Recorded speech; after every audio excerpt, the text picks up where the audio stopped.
오늘 말씀 중심에서 디딤돌 인생, 걸림돌 인생, 디딤돌 인생, 걸림돌 인생을 제목으로 하나님 말씀 전하겠습니다. 요즘 우리가 이런 단어 많이 쓰죠. 걸림돌, 디딤돌. 오늘 한 절밖에 안 되는데 그냥 넘어갈까 하다가 계속 걸리더라고요. 한 절밖에 안 되지만 짧지만 한번 다뤄봐야 되겠다 그런 생각이 들어서 오늘 본문 중심에서 한번 은혜를 나누기를 원합니다. 누구나 올바른 삶을 살아야 되는 것 알고 있지만 그러나 사람은 항상 옳은 것을 추구하고 옳은 일만 하는 것은 아닙니다. 그러니까 모르기 때문에 우리가 올바로 살지 못하는 것 아니라는 거예요. 이미 정답은 다 알고 있어요. 어떻게 해야 되는지 우리가 다 알고 있어요. 왜 그러냐면 우리 죄인이기 때문에 그렇습니다. 죄인이기 때문에 항상 우리 안에는 진리를 거스리는 강력한 부정적인 그리고 육신적인 욕망, 그런 힘들이 내 안에 존재하고 있기 때문입니다. 안 해야 되는 것 알면서도 합니다. 이게 의지의 문제가 아니에요. 이것은 죄의 문제이고 우리가 하나님의 말씀을 따라 사는 것이 아니고 내 욕심을 따라 산다는 것을 보여주는 대표적인 그런 현상들입니다. 이것은 내가 하나님의 백성일지라도 이 사실은 절대 변하지 않습니다. 하나님의 백성이 되었다고 해서 수준 있는 삶을 살고 자연적으로 옳은 삶만 사느냐, 그게 아니라는 거죠. 왜 그런지에 대해서는 구원론을 제가 계속 이야기하면서 독특한 종말론 때문에 그렇다라고 이야기를 제가 했습니다. 그러므로 누구나 하나님의 일을 방해하는 장애물이 될 수 있고 거침돌이 될 수 있다는 것입니다. 예수 믿는 사람들 중에 요즘 그 SNS가 발달해서 교회에서 뭔가 조금 일이 일어나고 뭔가 하면 사람들이 들때처럼 일어나가지고 개독경이 목사 이러니 하면서 비난하는 사람들을 보면 전부 다 그들도 과거에는 다 교회에 다 다녔었던 사람들입니다. 모르고는 그렇게 비판할 수 없습니다. 모르는데 뭘 비판해요. 그러니까 누구나 그렇게 될 수 있다는 거죠. 심지어는 우리가 잘 아는 반석 같은 사람, 예수님의 수제자 중에 가장 첫 번째 제자였다고 말할 수 있는 베드로도 마태복음 16장에 보면 예수님의 그 구원 사역의 방해자로 등장을 합니다. 누가요? 베드로가. 21절, 마태복음 16장 21절부터 보면 예수님께서 이제 제자들에게 내가 이제 죽는다. 내가 이 땅에 온 것은 너의 죄의 문제를 해결해 주기 위해서 왔기 때문에 내가 죽는 것은 당연하다. 그렇지만 죽는 것에 그치지 않고 내가 다시 부활할 것이다 하고 죽음과 부활에 대해서 이야기하는 장면이 나옵니다. 21절에 보면 예수 그리스도께서 자기가 예루살렘에 올라가 장로들과 대제사장들과 서기관들에게 많은 고난을 받고 죽임을 당하고 제3일에 살아나야 할 것을 비로소 나타내시니. 예수님께 죽는다고 하니까 베드로가 갑자기 열정의 사람, 자기 주관이 뚜렷했던 사람, 이 베드로가 뭐라고 합니까? 주여 그리 마옵소서, 이 일이 결코 죽게 미치지 아니하리이다. 이 말은 주님이 죽도록 제가 절대로 내버려 두지 않겠습니다. 그 말이에요. 주님이 지금 죽는다고 했는데 천만의 말씀입니다. 제가 주님이 죽지 않도록 제가 최선을 다해서 막겠습니다. 예수님이 이 땅에 오신 이유는 마태복음 20장 28절에 의하면 인자가 온 것은 섬김을 받으려 함이 아니라 도리어 섬기려 하고 자기 목숨을 많은 사람의 대속물로 주려 함이니라. 그러니까 예수님은 지금 자기가 이 땅에 왜 왔고 무엇을 위해 살고 또 어디로 가야 되는지 분명히 알고 하나님의 뜻대로 지금 살아가고 있어요. 이제 때가 되어서 예수님께서 대제사장들에게 잡혀서 이제 죽어야 된다 하는 것을 이미 알고 있었어요. 예수님을 이 땅에 보내신 하나님의 뜻은 예수님이 십자가에 죽고 부활하심으로 죄와 사망의 권세로부터 우리를 구원하기 위한 것이었어요. 그래서 예수님이 십자가에서 우리 죄를 위해 죽어야 이 일이 가능해지기 때문에 예수님께서 난 이제 죽을 거다 라고 말하니까 누가 막습니까? 베드로입니다. 하나님의 일을 베드로가 막습니다. 이 일이 당신에게 일어나지 않도록 제가 목숨 걸고 막겠다.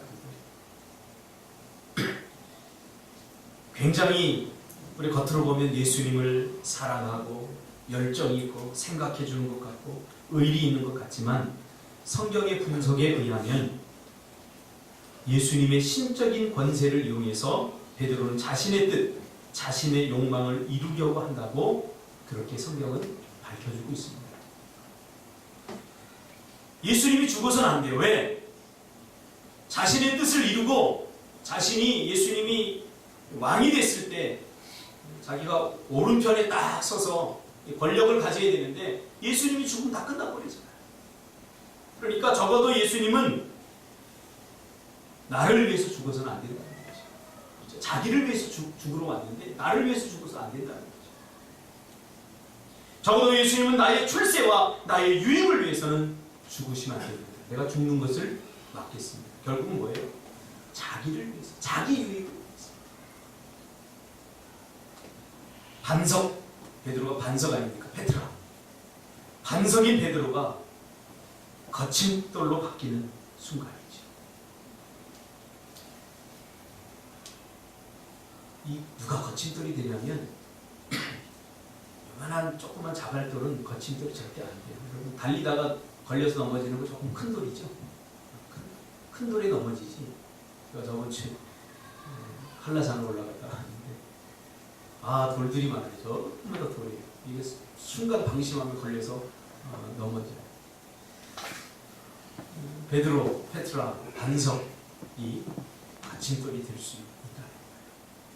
자갈돌들은 그냥 앞에 있으면 바로 툭 차고 가면 되는데 큰 돌들은 그렇게 할 수 없어요. 걸려 넘어져요. 이때 예수님께서 베드로에게 뭐라고 말합니까? 23절 사탄아 내 뒤로 물러가라. 너는 나를 넘어지게 하는 자로다. 네가 하나님의 일을 생각하지 아니하고 도리어 사람의 일을 생각하는도다. 라고 봐요. 무슨 말이에요? 너는 나를 넘어지게 하는 자라고 말이에요. 쓰러뜨리고 넘어뜨리고 짓밟는 자라고 말이에요. 누가요? 베드로가.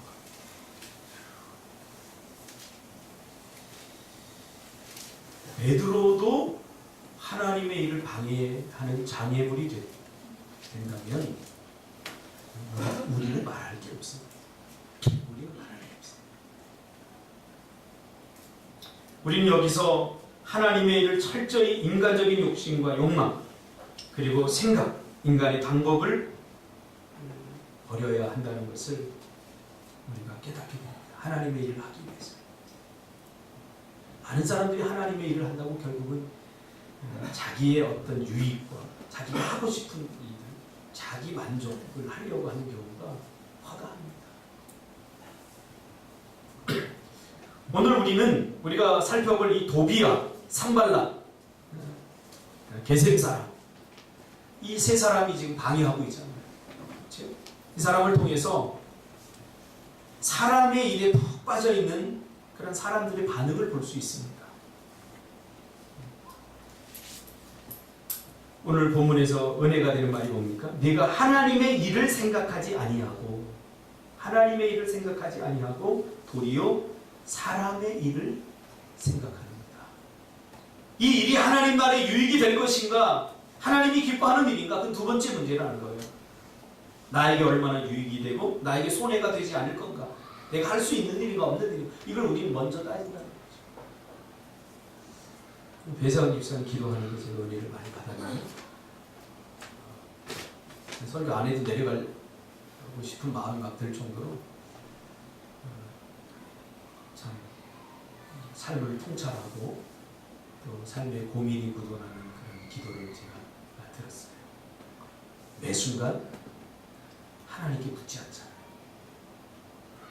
내 생각이 옳다 그러면 하잖아요. 어제도 제가 청년들하고 성경 공부를 하면서 그랬습니다. 신앙생활은 배우고 가르치는 게 아니라 익히는 거다. 여러분, 제가 가르친다고 이러고 배울 겁니까? 사람은 배우고 싶은 건 배워요. 자기 하고 싶은 것만 하고. 이게 죄인의 특징이에요. 그래서 하고 싶지 않아도 하는 익히 훈련이 필요합니다. 도비아가 누굽니까? 이 도비아는 사마리아 총독입니다. 상당한 군사력을 가지고 있었던 사람인데 아니 유대인을 이스라엘 자손을 흥황하게 하려는 사람이 왔다, 느헤미야가 왔다 하는 소리를 듣고 도비아가 근심할 이유가 뭐가 있습니까? 소위 말하면 사촌이 땅을 샀는데 배가 아플 이유가 뭐가 있냐 말이에요. 내가 정말 사랑하는 자녀가 잘 되고 내 주변 사람들이 잘 되는데 배가 아플 이유가 뭐가 있냐. 어떤 목사님이 재미난 표현을 했어요. 사촌이 땅을 사면 배가 아프다라고 하는 표현은 오늘날 교회에 가장 적절한 표현이다. 언제부턴가 교회에서 다른 사람이 잘 되는 걸 시기하고 질투하는 이 악한 영이 역사를 하기 시작하는 걸 제가 봤어요. 언제부터? 그러니까 다른 사람이 잘 되면 기뻐해. 태안이 결혼한다. 할렐루야. 태안이 결혼해. 그럼 뭐예요? 다 박수 쳐주는데 준석이는 뭔가? 다 가네? 태안이 마저 가네? 결코 기쁘지 않을 수도 있다. 예전에 배세강 집사님 그랬어요. 대학 시험을 보고 친구들이 다 붙으니까 불안해지더라는 거예요. 그리고 솔직히 저한테 고백해요. 얼마나 진실한 고백이죠. 목사님, 친구들이 다 붙으니까 제가 불안해요. 솔직히 좀 같이 떨어줄 사람 좀 있으면 좋겠다. 그런 생각이 들더라고요. 같이 떨어줄 사람. 그렇지 않습니까? 우리는 누군가를 막 응원을 합니다. 박수를 칩니다. 근데 이 사람이 나보다 더 잘 되는 걸 우리는 원하지 않아요. 저도 과거에는 한국 축구를 보면서 베트남, 우리가 그냥 눈 감고도 이기지 않습니까? 그러니까 우리하고 안 되다 싶으니까 막 그런 팀들을 응원했어요. 막 잘했다. 그런데 요즘은요, 막 위협해요. 그러니까 도저히 응원이 안 되더라고요. 위협받으니까. 이게 우리예요. 이 도비아는 사마리아 총독입니다. 상당한 군사력을 가지고 있어요. 그 정도도 괜찮아요. 그런데 이스라엘 백성들의 그 고통, 이스라엘 백성들의 성문이 회파되고 성벽은 회파되고 이스라엘 사람들의 삶이 다 무너져버린 그것을 보면서 오히려 기뻐하더라는 거예요. 이 도비아는. 다른 사람의 잘못됨이 자기 기쁨이 되는 거죠. 우리 예수 믿는 사람들이 이래서는 안 되죠. 다른 사람들을 짓밟고 올라서려고 하는 그런데 이런 이스라엘을 재건하려고 이 느헤미야가 오니까 흥황하게 하려고 하는 사람이 온다 하니까 근심이 되는 거예요. 야, 정말 저들이 잘 되면 어떡하지? 저들이 우리보다 더 잘 돼서 우리를 위협하면 어떡하지? 이런 생각을 하게 되죠. 산발란. 또 도비아는 누굽니까? 이 도비아는 사실 느헤미야의 먼 친척벌에 해당이 돼요. 그래서 느헤미야의 친척들과 가까이 지내요. 오늘날로 말하면 4분의 8춘 정도 되는 것 같아요. 그래서 나중에 보면 이 도비아가 느헤미야의 친척되는 사람들과 어울리는 장면이 나옵니다. 제사장들과. 이 사람은 일종의 말하면 스파이예요. 스파이. 몰래 들어와가지고 지금 이 느헤미야가 무슨 일을 하려고 하는지 그걸 쫙 정보를 빼놔가지고 할 수 없도록 그렇게 분열시키고 그렇게 못하도록 그렇게 하는 거예요. 스파이 역할입니다. 아닌 척하고 들어와가지고 정보를 다 빼내가지고 도비아, 산발라, 이 게셈 사람 셋이서 이 성벽 쌓는 것을 방해하는 거죠. 무슨 일을 하는지 아는 것 중요하겠죠. 그러나 아는 데는 여러 가지 이유가 있다고 생각합니다. 정말 도와주고 싶어서 알고 싶은 것과 이용하려고 하는 것, 안 되게 하려고 하는 것. 도비아는 그런 사람이죠. 게셈 사람은 지금 본문에 나오지 않지만 나중에 나오거든요. 아라비아 사람입니다. 큰 지주예요. 이 산발라 도비하고 동맹을 맺어갖고 어떻게든지 느헤미야가 성벽을 재건하지 못한 이스라엘 백성들이 다시 일어서는 것을 방해하도록 그렇게 동맹을 맺어버립니다. 이들에게서 공통적으로 나타나는 게 있습니다. 뭔지 아세요? 육체의 일, 사람의 일, 그 다른 말로 바꾸면 육체의 일입니다. 즉 시기와 질투를 보게 됩니다. 오늘날 우리는 시기와 질투를 대수롭지 않게 생각해요. 누구나 다른 사람 잘 되면 배 아픈 거 아니야? 이 정도로 생각하지. 이게 어떤 결과를 만들어내는지 우리가 잘 몰라요. 시기하고 질투. 오늘날 이 대한민국 사회가 이렇게 여유가 없고 이렇게 경쟁적으로 뭐를 위해 사는지도 모르고 사는 이유가 뭐예요? 시기 때문에. 내 인생 살면 안 돼요. 다른 사람이야 50평, 60평 아파트에 살든 나는 단칸방에 만족하면 안 됩니까? 그럴 수 없다는 거예요. 내가 가만히 보니까 내 친구는 지질이 공부도 못했는데 좋은 신랑 만나갖고 저렇게 내보고 배가 아픈 거예요. 좀 박수 쳐주면 안 되는 거예요. 그게 안 되는 거예요. 내가 옛날에 잘 살았는데 지금 못 사는 것에 대해서 이게 안 되는 거예요. 시기가 질투. 다른 사람이 흥하는 것을 우리 눈뜨고 못 보죠. 우리가 예수 믿는 사람이 해결해야 될 가장 첫 번째 문제가 바로 이거.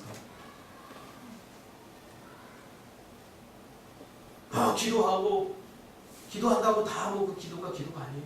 그 기도 내용을 봐요. 여러분 요즘 다른 사람을 위해서 기도하나요? 나라와 민족을 위해서 기도 좀 하나요? 하나님의 일을 생각하지 아니하고 도리어 사람의 일을 생각합니다. 그 다음에 예수님이 조금 이제 배경을 바꿔서 뭐라고 합니까? 아까 마태복음 우리가 다루던 그 본문으로 다시 가면 예수님께서 마태복음 20장 28절에 인자가 온 것은 섬김을 받으려 하는 아니다 이렇게 이야기를 하고 그다음에 누구든지 나를 따라오려거든 자기를 부인하고 자기 십자가를 지고 나를 따를 것이니라. 자기 부인, 자기 십자가. 이것은 자기 안에 있는 이런 욕심, 욕망, 시기, 질투, 육신에 붙들려 있는 옛 자아, 그걸 부인해야 됩니다. 예수 믿으면 더 이상 예수 믿기 전에 내가 아니거든요. 그러니까 예수 믿고 나서 비포와 애프터가 분명히 달라야 됩니다. 자기를 부인하고 자기 십자가를 지고 예수 믿기 전에 우리는 다른 사람보다 내가 더 잘 돼야 되고 내가 성공하기 위해 다른 사람을 짓밟아야 돼요. 다른 사람을 속이고 다른 사람을 이용해야 돼요. 그러니까 예수 믿고 난 다음에 이게 달라져야 돼요. 삶의 가치관이나 목적이 달라져야 돼요. 그것이 자기 부인이고 그것이 자기 십자가를 지고 그것을 지고 주님을 따라야 된다. 그렇지 않으면 누구든지 하나님의 일을 방해하는 장애물, 거침돌이 될 수 있다는 거예요. 그게 내 안에 폭탄처럼 잠재되어 있는 거예요. 밖에 있는 게 아니에요. 이런 원인은 다 내 안에 있어요. 내 안에서 시기가 생기고 내 안에서 질투가 생기고 내 안에서 모든 것이 있어요. 이게 해결되지 않으면 언제든지 우리는 하나님의 일을 방해하고 하나님의 일을 못하게 하는 장애물이 누구나 될 수 있다. 베드로처럼 이 자기 욕망, 육신의 일에 붙들려 있습니다. 하나님의 일을 생각하지 않고 자기를 부인하지 않을 때 우리는 육신에 붙들려 있는 자신을 발견하게 됩니다. 갈라디아서 5장 17절에 육체의 소욕은 성령을 거스리고 성령은 육체를 거스립니다. 서로 방해가 되는 거예요. 성령의 소욕은 육체를 자꾸 거스려요. 못하게. 그러나 육체도 성령의 일을 못하게 자꾸 거스립니다. 이 둘이 서로 대적한다고 갈라디아서 5장 17절을 말합니다. 그러면서 너희가 원하는 것을 하지 못하게 하려 함이니. 그러면서 19절에 육체의 일이 무엇인지에 대해 분명하게 얘기합니다. 육체의 일은 분명하니 곧 음행과 더러운 것과 호색과 우상 숭배와 주술과 원수 맺는 것과 분쟁과 시기와 분냄과 당짓는 것과 분열함과 이단과 투기와 술 취함과 방탕함과 또 그와 같은 것들이라. 오늘 본문을 우리가 단편적으로 보면 우리 도비와 산발라처럼 게셈 사람처럼 방해자가 되서는 안 됩니다. 이렇게 하고 끝날 일이 아니라는 거예요. 제가 본문을 분석하면서 왜 이들이 방해했는가? 왜 이들이 장애물이 되었는가?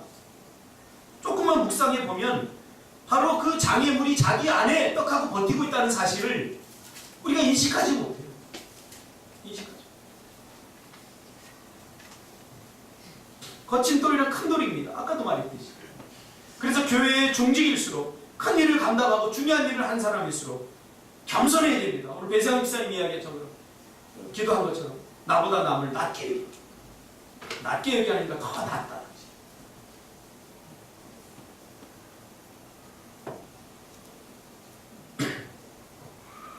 오늘 본문에 나오는 도비와 산발락 그 안에 마음 안에 사람의 생각, 사람의 욕심, 사람의 욕망으로 가득 차 있어요. 그러니까 하나님의 일을 생각하지 아니하고 도리어 사람의 일을 생각하게 되는 거죠. 그러니까 하나님의 백성들을 흥하게 온 사람을 보고 저를 도저히 박수 쳐줄 수 없고 도저히 기뻐할 수 없는 거죠.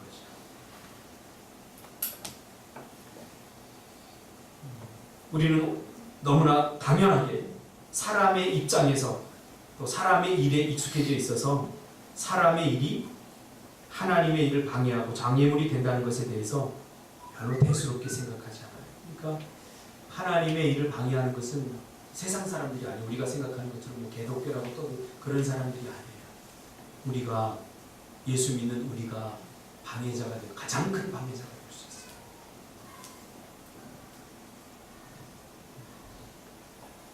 우리가 기본적으로 어떤 생각을 가지고 사람들과 관계를 가지고 사는지 한번 점검해 볼 필요가 있습니다. 이미정 집사님이 승진했대.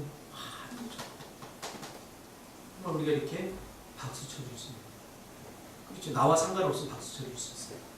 근데 이런 경우는 어떨까요? 이미정 집사님이 내 대신 승진했대. 내가 승진해야 되는데 나는 못하고 이미정 집사님이 승진했대. 그래도 박수 쳐줄 수 있습니까? 이 문제죠. 박수 쳐줄 수 없다면 우리는 그 안에 육체의 일, 하나님의 일이 아니라 육체의 욕망, 시기와 질투, 나보다 잘 돼서는 안 돼. 내가 먼저. 자기 중심성이 딱 버티고 있는 거예요. 김성찬 목사님이 미국 다녀왔을 때 제 친한 친구죠. 형제처럼 지내는 친구인데 미국에 박사학위 받으러 갔어요. 그동안 공부를 열심히 했어요. 그래서 제가 곰곰이 생각해 봤어요. 너무 좋은 일이다. 내가 정말로 기쁜가? 그 친구가 박사학위 받는 내가 정말 기쁜가? 아니면 나도 받아야 되는데 저 친구가 먼저 받아 약간 시기가 있진 않은가? 제 마음을 점검해 봤어요. 너무 감사하게 진짜 하나님도 하셔요.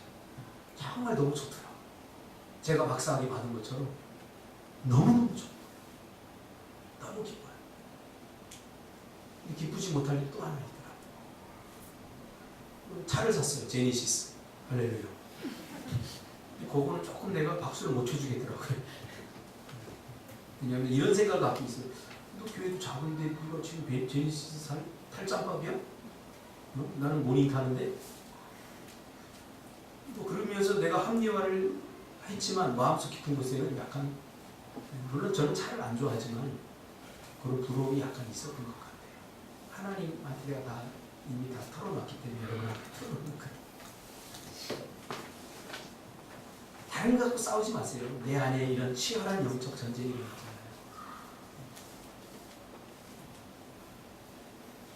다른 사람이 잘 되는 것을 견디지 못하는 사람이 있습니다. 다른 사람의 행복을 시기하고 질투하는 사람들이 얼마나 많은지 모릅니다. 오늘 도비와 산발락같이요. 이런 생각을 하는 사람을 만나면 그 주변 사람들이 다 힘들고 고통스러워지죠. 그렇죠?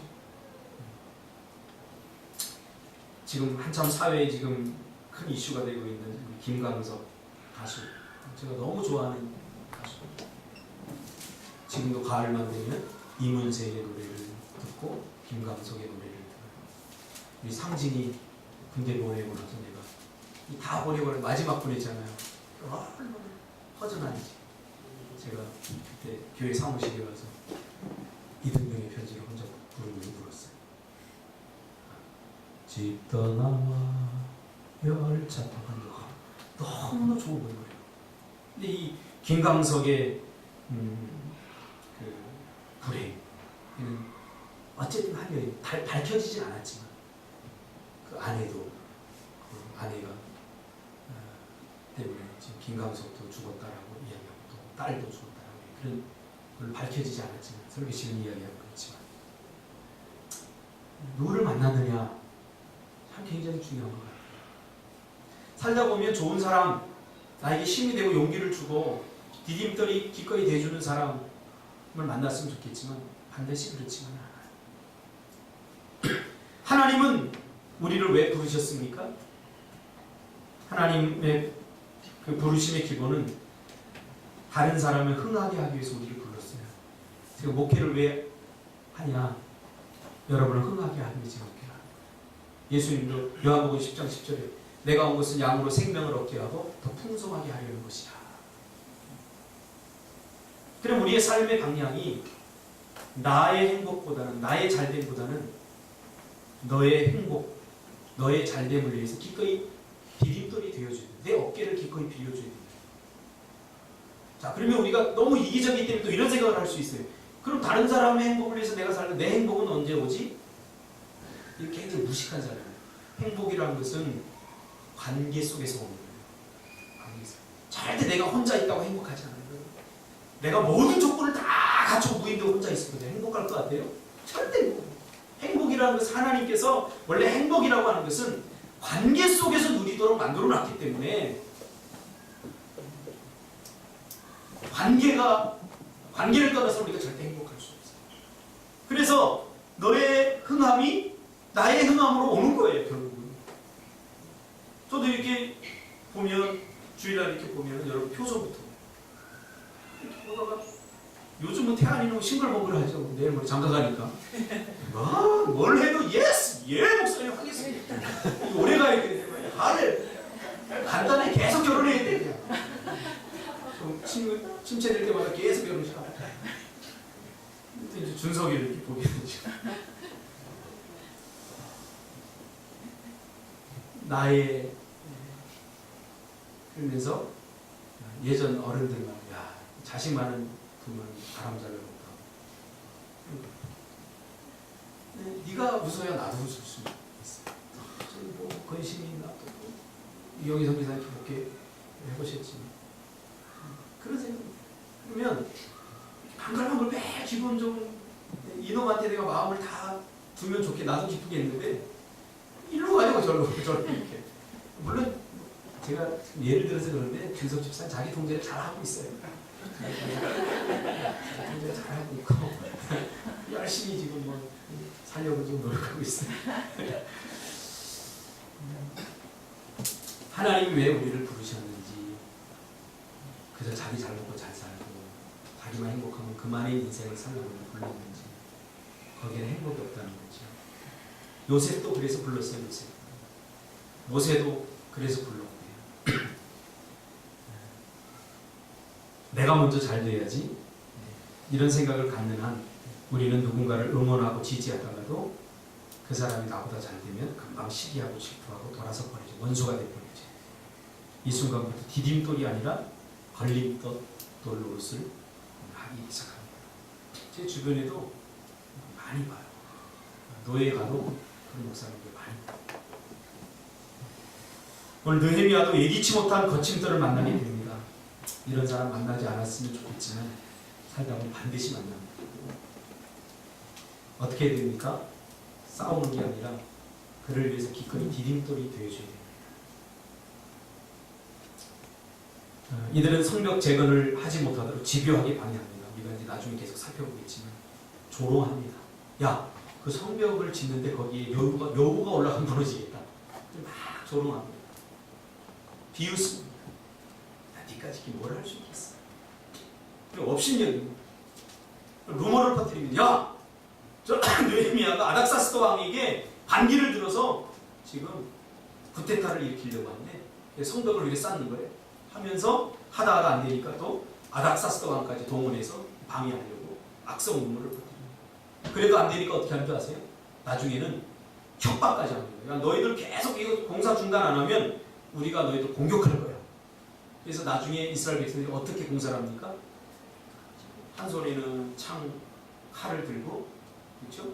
그리고 한 손에는 이제 바위돌을 들고 이런 거죠. 완전 무장을 하고. 생각해보세요. 간편한 몸으로 성벽 쌓기도 힘든데 창 들고 칼 들고 언제든지 저기 기습해 오면 싸울 수 있는 준비를 해놓고서 그렇게 성벽을 쌓습니다. 이중의 고통이죠. 그렇게 정말 집요하게 방해합니다. 보통 이쯤 되면 우리가 거침돌 앞에서 무릎을 꿇게 되죠. 하나님이 절대 기뻐하지 않아요. 저번 주에 우리가 살펴본 것처럼 하나님의 선하신 손이 도우셔서 수월하게 진행되는 듯 보였지만 그러나 결정적인 순간에 느헤미야가 장애물을 만나게 되죠. 여러분 각오하세요. 기도 응답 받았다고 모든 일들이 다 수월하게 진행 안 돼요. 하나님이 기뻐하는 일이라고 뭐 착착착착착 진행된다고 생각하는 굉장히 아동틱한 생각입니다. 저도 목회를 시작할 때 하나님께 응답을 받았어요. 확신을 갖고 목회를 해라 하고 응답을 받고 목회를 시작했는데 시작할 때부터 난간이 무섭셨어요. 장소 얻을 돈도 없고 아무것도 없고 이때 우리가 낙심하게 돼요. 분명히 응답 받았는데 분명히 느헤미야도 응답 받았는데 가보니까 이 방해꾼들이 있다는 거예요. 하지 못한 거예요. 하나님이 허락하신 일이라는 분명한 확신을 가지고 일을 진행할 때도 장애물이 나타납니다. 이때 우리 절대 포기하면 안 됩니다. 이럴 때 우리는 이런 생각을 하게 되죠. 정말 이것이 하나님의 뜻인가? 정말 하나님이 이 일을 원하시는가? 그러니까 우리의 생각은 응답이 오면 그 길이 잘 열릴 것이다. 형통하게 잘 될 것이다. 보통 이런 생각을 갖고 있어요. 이거 버려야 돼요. 성경을 읽어도 제가 경험한 바에 의해서 응답을 받았어도 여전히 아무 일이 일어나지 않고 더 힘들 수 있어요. 더 방해자들이 많아질 수 있어요. 그때 우리는 이게 정말 하나님의 뜻인가? 의심하게 되죠. 정말 하나님이 원하는 건가? 하나님의 뜻이라면 이렇게 반대에 부딪힐 수 있는가? 그러면 슬그머니 포기할 고민을 하게 되죠. 환경의 어려움은 참을 수 있는데 사람이 방해하는 건 정말 집요합니다. 왜냐하면 인격을 가지고 있기 때문이죠. 끝까지 물고 늘어지죠. 이제 도비아 산발랏 이 게셈 사람이 어떻게 치사하게 물고 늘어지는지 한번 보세요. 참 사탄이 떠오르죠. 아주 집요. 여러분 사탄은 굉장히 끈적끈적합니다. 절대로 한 번에 끝나지 않습니다. 절대로 한 번에 끝나지 않습니다. 그래서 우리가 근신하고 깨어있습니다. 하나님의 백성들이 살아가다가 뭔가를 계획하고 실행하다가 믿음으로 살다가 중단하고 포기하는 이유가 무엇입니까? 그거죠. 사실 환경이 어려워서보다도 사람들의 말이 우리를 푹푹 쓰러뜨리게 만들죠. 주변 사람들이 필요해요. 이번에도 제가 총회를 하는데 선배 목사님이 격려차 가자고 해서 제가 임원이라서 같이 갔어요. 그래서 선배 목사님과 이야기를 하는데 어떤 목사님은 정말 힘을 주는 목사님이었어요. 뭘 이렇게 내가 한다고 그러면 우리 박 목사는 잘할 거야. 얼마나 잘해 박 목사. 열심히 하면 될 거야. 나 같은 사람도 하는데 박 목사는 더 잘하지 그러면서 가면 괜히 기분이 좋아지고 더 하고 싶고 내가 괜히 안 할까 했던 걸 막 회개하면서 막 힘을 얻고 그렇게 돌아오는 포기하는 사람이 있는 반면에 나도 다 해봤어. 내가 잘 안 돼. 목회가 쉬운 줄 알아. 그러면서 의지를 막 팍팍 꺾어버리는 사람이 있어요. 절대 안 돼요. 근데 그런 사람 하는 사람, 그런 말 하는 사람 가만히 목회 잘 못하는 사람이에요. 여러분은 어떤 사람입니까? 제가 목회를 시작할 때도 그랬어요. 제가 10명의 목사님 만났다고 하면 9명의 목사님이 첫째 물어보고 돈 있어? 성도들 좀 씨앗이라도 있어? 다 이런 거 물어보지. 야 정말 잘했다. 목회 참 행복이야. 기쁨이야. 축복이야. 이렇게 말하는 사람 딱 한 명도 없어요. 그 사람 때문에 제가 그 사람 때문에 막 힘이 나요. 그러니까 우리 아이들 뭔가 하려고 그럴 때요. 야 네가 해봤자 또 뭐 며칠 가려고 3일하고 말 거야. 3일하고 말아요 걔네들. 그래도 격려해 주세요. 애들 의지를 걷지 마요. 아버지도 결혼 허락해 줬잖아요. 걱정이 많아요. 애들 어떻게 살까. 왜냐면 둘이서 떡볶이 하면서 매일 싸우더라고요. 매일 싸우고. 내가 걱정이 많아. 근데 결혼하겠다니까. 야, 태아나 잘했다. 야, 보람아, 그래, 기도해야 돼. 잘했다. 기도하고. 요즘 막 기대가 돼요. 잘 살 것 같아. 할렐루야. 요새는 잘 안 싸워. 예전에 태아니 막 화나갖고 씩씩거리면서 교회 와가지고 기도하러 와야 되는데 막 저것들이 또 싸웠구나. 예수 믿어도 그런 게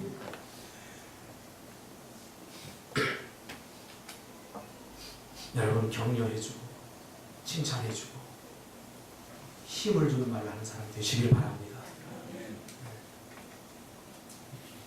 부정적인 말부터 안 되는 이유부터 이야기하지 마세요. 다 생각했겠죠. 누군가 하려고 할 텐데. 그러면서 걱정돼서 우리 나름대로 너 걱정. 정말 걱정하면 기도해 주면 돼요. 칭찬, 박수 쳐주고 한마디. 우리 주원이 이제 조금 있으면 거들 거 아니에요. 지금 계속 아마 내가 한번 건너보자 하고 전번에 세워놨더니 바로 손을 짚어버리더라고. 그럼 어떻게 해요? 엄마. 그렇지, 네가 뭐 걷겠어. 아유, 평생 기어다니. 안 돼. 다시 세우고. 엄마. 다시 세우면서 손 잡아줘요. 걸을 수 있다. 이 손 때문에 아이들이 걷는 거예요.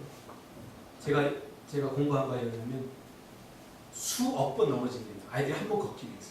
그러니까 여러분 대단한 사람이에요. 여러분 이게 걷는 것은 그 수억 번 넘어지고 다시 일어나는 거예요. 할렐루야. 뭐든지 할 수 있어요. 뭐든지 할 수 있어요. 다 할 수 있어요. 자꾸 안 된다고 못한다는 이야기, 이 생각부터 버리는 거예요. 그런 생각을 갖고 있으면 디딤돌이 아니라 거침돌이.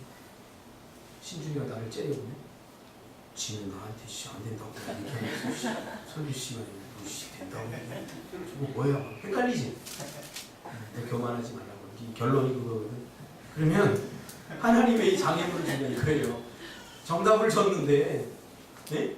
응답을 줬는데 왜 응답을 좀 형통하게 쫙 거침없이 모든 걸 돈도 다 준비되고 착착착 하면 좋은데 왜 이런 장애물을 줬냐고. 하나님이 이런 장애물을 허락하시는 이유는 우리 인간의 속성 때문입니다. 모든 일이 순탄하게 진행이 되면 자기 노력과 자기 능력인 줄 알고 교만해지기 때문입니다. 이것을 방지하기 위해서 잠시라도 한입 팔지 마라. 안 그런 것 같아요? 제가 우리 청년들 보니까 다 그래요. 결혼하면 자기는 안 그럴 줄 알고 다 똑같아. 그놈이 다 변해고 다 똑같아. 그래서 장애물이 필요한 거예요. 그래서 고난이 필요한 거예요. 고난은 어제도 우리 청년들 성경 공부했죠. 고난은 뭐라고요? 믿음이 실제화되는 과정이에요. 고난이 없으면 우리 믿음 생활 절대 안 해요. 누가 여기서 할 사람 아는 사람 없어요. 고난은 믿음이 실제화되어 가는 과정이에요. 그러니까 고난을 두려워서 고난 때문에 믿음이 더 강해지고 고난 때문에 하나님과 더 가까이 주시는 거예요. 여러분 기꺼이 디딤돌이 되줍시다. 할렐루야. 나 때문에 다른 사람 눈물 빼게 하지 말고 나 때문에 웃을 수 있는 사람, 나 때문에 행복할 수 있는 사람. 보람아, 태안이 때문에 행복해? 뭘 행복해? 왜 태안이 때문에 울었어? 태안이가 좀 덜렁거려. 저번 주에도 제가 재미난 얘기 하는데 잘 관리를 못해요. 요즘 막리를 나가거든요. 새벽에 일찍 나가서 또 아주 돈을 많이 준다고 그래갖고 하루 일하고 13만 원인가 받았대요. 주머니에 쑥 넣고 가보니까 없어졌어. 소리가.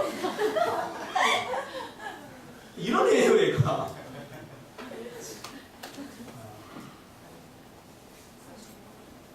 그러나 보람이는 태안이를 흥하게 하기 위해서 하나님 만나게 해주신 거야.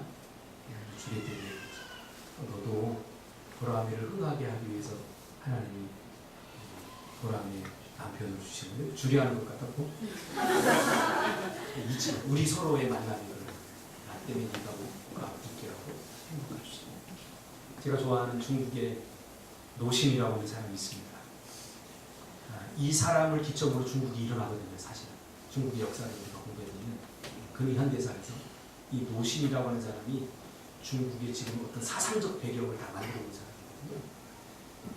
이 사람이 이런 이야기를 했어요. 중국의 젊은이들이요, 내 어깨를 딛고 일어나서 전 세계를 나가라. 요즘 너무 많이 나가가지고 지금 전 세계에 유학을 한 3억 들여서 하고 정작 중국에 와서 88만 원 받는 데잖아요. 너무 또 많이 나갔어요. 이 말이 뭐예요? 다음 세대를 위해서 우리 기성세대는 자기 어깨를 기꺼이 내어 드리지 않아요. 자녀들을 위해서 그렇게 하잖아요. 자기 어깨를 기꺼이 내가 누리려고 하면 안 돼요. 우리 최선희 성도 저렇게 열심히 일하는 우리 재혁이의 디딤돌이 되는 게 있어요. 우리 예수님이 그랬던 거죠. 예수님 우리 죄 때문에 죽을 수밖에 없는 우리를 위해서 키 큰 디딤돌이 되어 주셨잖아요. 예수님을 밟고 우리가 하나님께 갈 수 있잖아요. 여러분들도 기꺼이 여러분의 어깨를 내어드리는 디딤돌 인생 사시기를 주님 이름으로 축복합니다. 주님 고맙습니다.